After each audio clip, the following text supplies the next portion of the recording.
Most leadership stories start with a promotion or a business launch.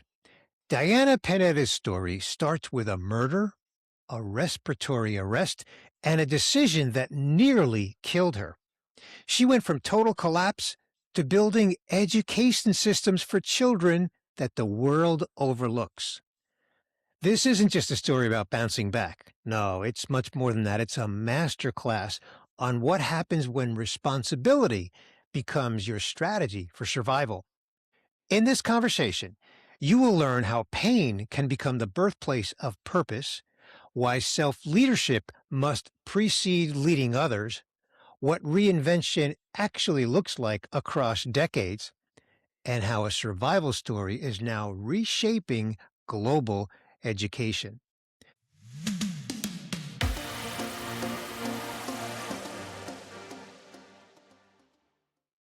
Diana Pineda, welcome to the Life Fulfilled podcast. I want to start our conversation at the beginning because I know that as we record this, you are sitting in London where you and your husband Diego reside currently, but Yes. you're originally from Colombia, and that's where your story begins. So let's begin there. Start where you want to start. Thank you, Bernie. I'm super excited to be here. It's a pleasure just to spend this time with you. And yeah, like you said, I was born in Colombia in a small city called Bucaramanga. We dance a lot. We spend a lot of time playing outside. It was so much fun. And I grew up as an oldest daughter, and my daddy was my best friend. He wasn't very strict with me. He was strict with my siblings, but with me, I was like, I don't know. He was my first love. He was the man that taught me how to dance, the man who took me to the restaurant for the first time, the man who gave me flowers for the first time. So I grew up very close to him, more than closer to my mom. But unfortunately, he was murdered when I was 18. And my life just came tumbling down into a path of destruction. And unfortunately, I went to drugs, first to marijuana to ease the pain, then to cocaine to be able to function. And it was really a path of destruction. I was not going anywhere, and I felt alone. I felt lonely. Even though he was murdered, I felt that he failed me. And I tried several times to get out of that life, but I couldn't. And one day I mixed everything with alcohol, and I got respiratory arrest, and that led me to the emergency room. And I thought, okay, I'm destroying my life. I need to get out of this. I need to wake up. But So you're a young adult here, right? You're 18, 19 years old? yes, I was actually in my early 20s by that Okay. time. Okay. Yeah. And but I couldn't stop Bernie. It was so hard just to leave drugs. I tried several times. I went to several meetings. I tried everything, but I couldn't stop it until one night. It was a Saturday night. It was a party, and I was there, but I wasn't there. You know, my mind was everywhere and nowhere, and I was passed out, and somebody abused me. And that was horrible, Bernie. You know, when you wake up in a different place and you're half naked and you feel, oh my God, what happened here? And then you try to, you know, get, you know, hold of yourself, and the worst thing wasn't that. Actually, the worst thing was 2 months after I figured I was pregnant. You know, I wasn't self-aware that I was destroying my life. Okay, so I mean, I'm kind of at a loss for words here, but at that moment when you discovered that you were pregnant, that was a turning point for you, right? Why don't you speak Yeah. to that? Yeah, actually, I knew that I was destroying my life, but when I realized I was pregnant, I had to save myself. I have to save myself for that baby that was growing inside of me. So Hmm. even though I was not going into a good path, I realized a truth. The baby needed me to live. So I snap out of that whatever I was, and I was completely clean after that. When I realized, oh my God, I'm pregnant, I left everything, Bernie. Everything I left, and they left me. Hmm. I didn't do drugs anymore, or alcohol, marijuana, or anything. I started eating properly. I surrounded myself with other people. I actually moved from one city to another just to receive the proper environment, the proper love, care. Because when you are in a environment that is not helping you to grow, you need to remove yourself from that environment and get into one that will help you develop uh, how you want and what you want. So, And Diana, yes, as your story is unfolding here in our conversation, I want to make an observation here, and I especially want to call this out for the listener because I want to connect the dots between your story and the theme of fulfilled leadership, which is what I'm all about. You at this moment in your life, what I'm hearing you say, Diana, is that you found purpose. yes, You aligned your values. I talk about this all the time. I actually teach this in my workshops. You aligned your values with your purpose and you became self aware, which again is a big focus of fulfilled leadership. You became mhm, self aware of that purpose and what you needed to do. And this was an act of self leadership on your part to take the actions that you just explained that you take, moving to different cities, becoming living clean, surrounding yourself with people that will be positive. That's all self leadership. And I want to commend you for that. I know that was a long time ago, and I'm sorry to that you're reliving it in this conversation. And thank you for being willing and being vulnerable to relive it in this conversation. I'm sure it's not easy.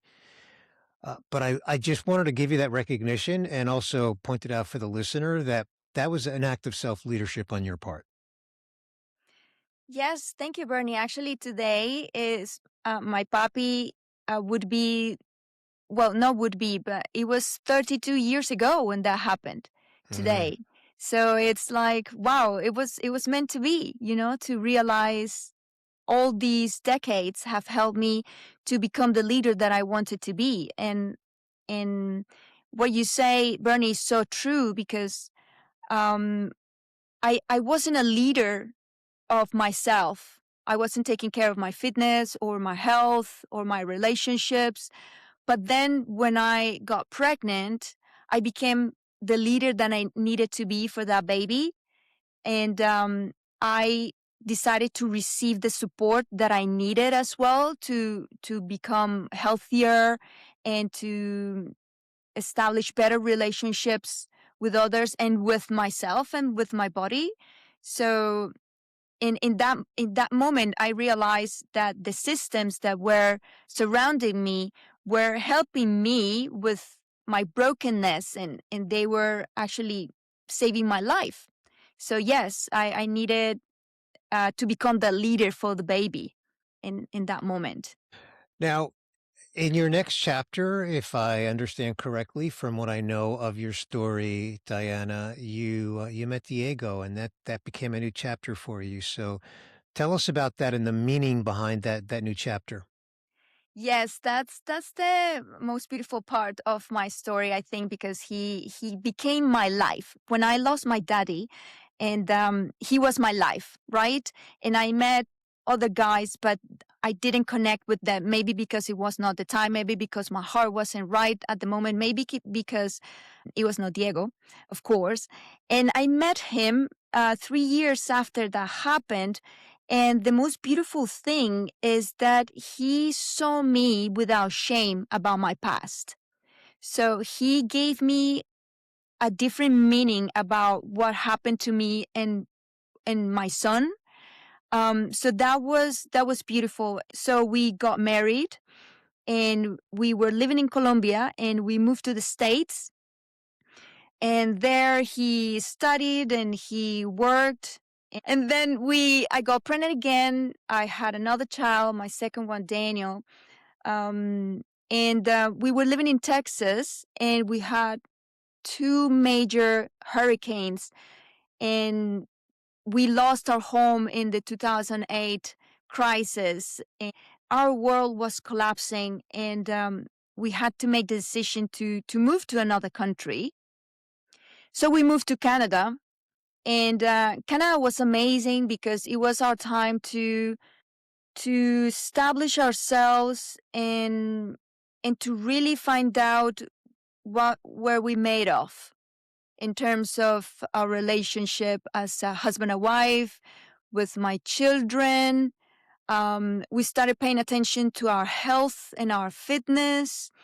And with my two kids, I started thinking as well about my legacy. So in that period of time, my oldest son got himself kicked out of school. Yay! Not, Okay. yeah, because he was amazing in mathematics, but he wanted all the things that school was not giving him. And so I started homeschooling, and that's like another chapter. Now, when you For started us. homeschooling, was homeschooling as advanced? I'm going to use the word advanced as because it's progressed and advanced quite a bit in recent years. So, was it as much of a thing as it is today, or was it more new at the time? Yeah, it was newer, especially in Canada. In the States, I think the homeschooling it's stronger. And they have lots of books. I actually bought so many books from the States, from Mardell Library. I love it. Bookshop. But in Canada was not as traditional or as common as in the States. And I started homeschooling him because of well-being, because the school was not tailoring the knowledge as he wanted to receive it. Like my oldest son is very creative. He's a musician, but he wanted to make money, and he loved sports. And so through observation, I realized that he didn't have the stillness to be in a traditional setting. He didn't want fixed schedules or assessments, paper assessments, or he didn't want to be assessed as everybody else, because he used to say, "Mom, what if I am an eagle and I'm being assessed like if I was a monkey? If I were a monkey. So what if Hmm. I was a fish? I were a fish," or things like that. So And Diana, did you at the time when you were experiencing this with your oldest, did you feel like this was unique to him, or did you feel this to be more of a bigger problem within the school system itself? yeah, I thought he was unique because as parents, we think our children are unique. But then when I asked for help, I saw that so many parents wanted the same thing. So what I did was like, okay, there's an opportunity for them to help me and for me to help them. And because what I did with Nick was through observation, create a curriculum for him according to his talents. So I started doing curriculum design for other parents that wanted the same thing, but their children were different. Maybe they were neurodivergent, maybe they were athletes. There were some musicians as well, like my son. So I decided to create resources for them and help parents to accommodate education towards their children. So instead of taking the child into the system, I decided to take the child and build education around the student. And so you built an online curriculum. Was this a school essentially? I did it for 10 years. I designed curriculum for other parents for a decade. because it was fun, because I liked it, because parents needed it, sometimes because teachers needed it. But then we went back to Colombia because we wanted our children to live the experience in Colombia, and I wanted to make peace with the country as well. Because when I left, I said, I will never go back. So I wanted them to experience the Sure. country where we grew up. So we created a physical school with all the curriculum design that I was creating for the parents. We had like 40 different subjects, and kids Hmm. could pick any of the subjects that they wanted. So it was kind of like a university. It was kind of like a university, but it was a school. And I took that school to the Department for Education in Colombia, and they didn't accept it, Bernie, because they said, Really? yeah, because they said you cannot teach kids to think, and you're teaching them how to think. I was like, what do you mean? And they said, you need to teach them math, you need to teach them English, and you need to teach. I know, but it's important that they have agency as well. Anyway, they rejected me 3 times. Hmm. And I was like, forget it. I'm going to do it without your permission. And that's what I did. But then Okay. COVID hit. Okay. So what happened during COVID then? COVID hit, and Diego, my husband, he was working online since 2009. So for us, remote working and remote studying, it was natural. And when we started doing the school, I taught kids the tools. We introduced Zoom. We taught our parents how to set up a place for the kids so they could study. And when COVID hit, my parents and my kids, I mean the school, they were all prepared for COVID. We were all prepared for online learning. So our school in Latin America was one of the very few, or maybe the only one, that didn't stop teaching because Hmm. we were prepared. And it was Wonderful. amazing. And did the school grow? Oh my God, Bernie, it grew exponentially. It grew super fast. And, looking back, I didn't like how it grew, but it grew amazingly. We touched 15 countries, and we had students from all sorts of paths of life. It was great, but in terms of leadership, I didn't have the systems in place. We grew so fast that it was reacting instead of planned action. Hmm. And so did you hold on to the school, or what did you do with it? Well, I loved my school. I love my kids. But like you said, I moved to England because we wanted another adventure with my husband. So my kids grew up, and they left us because children leaves their nests. Yes. And Well, they moved out on their own. They didn't leave you, Diana. They moved out on their own. I have 2 of my own. They didn't leave us. They moved out on their own. They're living a productive adult life. well, yes, but I'm a mama who likes my chickens, under my wings. And Yeah, yeah, well. they move on with their lives. You are correct. My oldest son stayed in Colombia. He loved it, and he developed a business there and his music there. So he was great. And my oldest son came back to Canada with us because we moved back to Canada during COVID. But then he decided he wanted to be a dancer. So he moved to Ontario in Toronto. And my husband and I went like berserk. Now, what are we going to do? We don't have our kids. We're still young. Let's have an adventure. So I love studying, Bernie. I am a firm believer of lifelong learning. And I always wanted to do a master's degree, but I couldn't because life, right? Mhm, mhm, So mhm. 30 years later, I decided to do my MBA in London.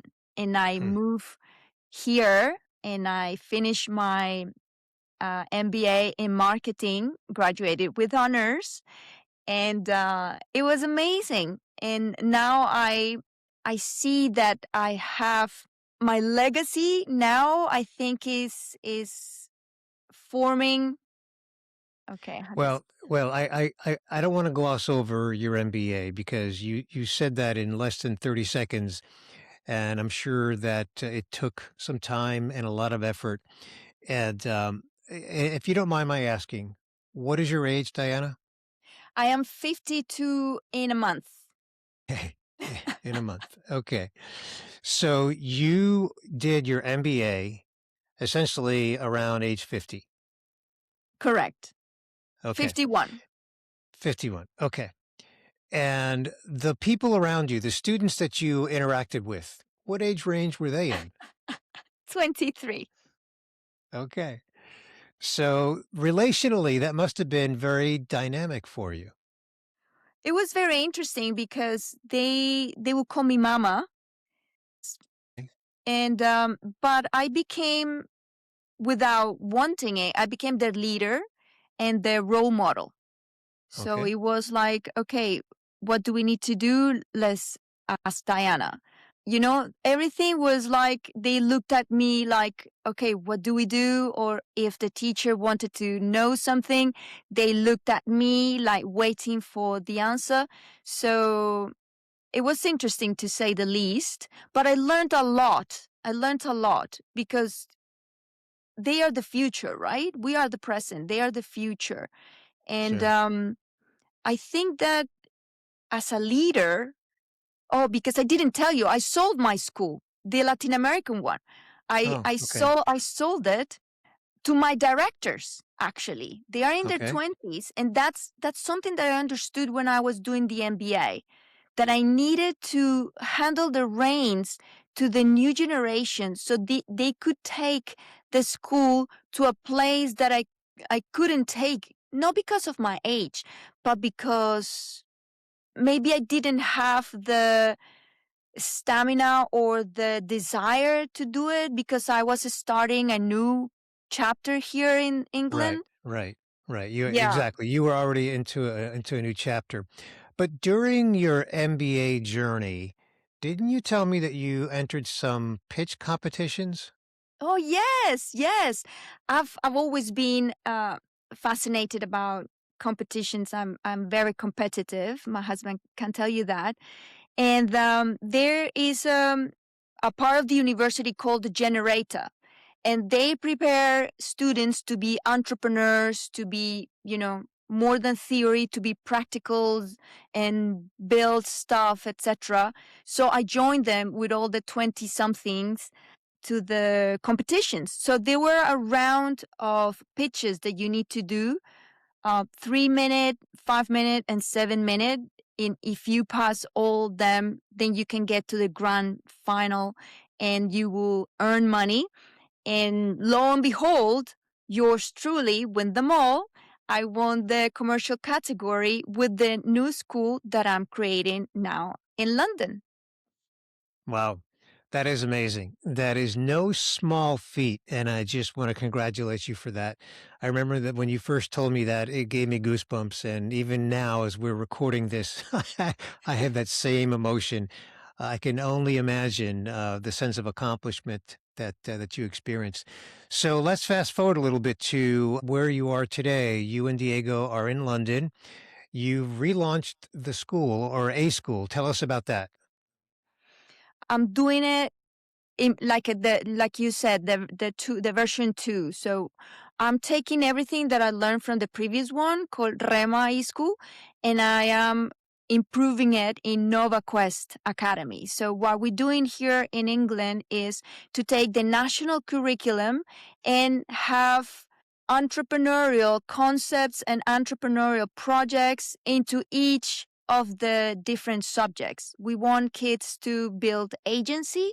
We want them to have critical thinking, problem solving, all the skills that adults need when they are going out to work. So that's what we're doing here. I'm waiting for the accreditation from the Department for Education, and we're going to start in September this year. Fantastic. Well, congratulations on that. Your journey has been amazing. It has been impressive. It has been filled with everything from heartbreak to reinvention to success and then more reinvention. And really, I just want to comment on again, your contribution to leadership and how there's a lens of fulfillment in there because you were leading students in Colombia. And then, even though that chapter closed, like you said, you sold it. You went through this chapter where you earned an MBA. I'm sure the education value alone was tremendous, not to mention just the experience. And now you're back to leading students again in sort of version 2 of that school. And I know that you're also, we haven't talked a lot about it, but I know you're also very dedicated to your physical life through fitness. We haven't talked about that, but I know that about you. I remember you told me that you went to work out at 10 o'clock at night because you had planned to work out that day and you hadn't. So you went and did it just because you had committed to doing it. So all of the pillars, my 5 life pillars, health, fitness, career, relationships, and legacy, you are a living, breathing example of how to experience fulfillment in spite of whatever life throws at us and experiencing that fulfillment in a way that is very relational. And you even said that you're thinking about your legacy. And I want to remind you, Diana, that legacy is not limited to how you're remembered after you're gone. Legacy is today. The impact you're having on the students that you teach today, as well as other people in your life, that's part of your legacy. So I'll leave it there and ask you for a closing thought as well as how can people connect with you? Thanks, Bernie. Well, I think that my closing thought is about how that now that I recounted my life, how that leadership became to be into being. First was my self awareness, where I was wrong. All the things that happened, that awful path that I took, led me to realize, okay, I'm doing this the wrong side. I think that I need some action, some steps that I need to take that at the beginning were reactions and then they were steps that I could follow, 1, 2, 3. And it was an authentic action to have that baby and make the best out of that situation. And then it was the impact. How can I create those systems around me that will help me grow and develop and be successful and thrive? And to me, the most important thing, like you said, in leadership is to be the example, to keep the promises that you make to yourself. Those are the most important things to me. Like you said, I am an avid gym goer and I try to go at least 4 times a week.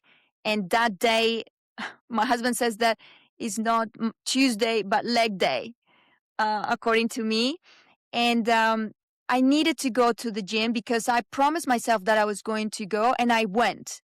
And because my fitness and my health are the most important things if I want to be the best leader. Sorry. So how can people connect with you, Diana? Oh, yeah, yeah, yeah. So people can connect with me on Instagram, Diana Pineda K, and that's my handle for all the socials, YouTube, etc. Fantastic. Well, my listener knows, Diana, that will be linked up in the show notes for this episode. And I just want to thank you for not just your time, but your willingness to share your story with us here on the Life of Phil podcast. It's very inspiring. You really touch all the pillars and you're really just a wonderful and inspiring example of fulfilled leadership in every dimension of life. And that's what I love about your story is that it's not limited to career, even though what you're doing in your career is terrific and inspiring, but it's really multifaceted. It's very holistic and very inspiring. So thank you so much, Diana. No, thank you, Bernie. I love talking to you. Thank you so much for having me in your podcast.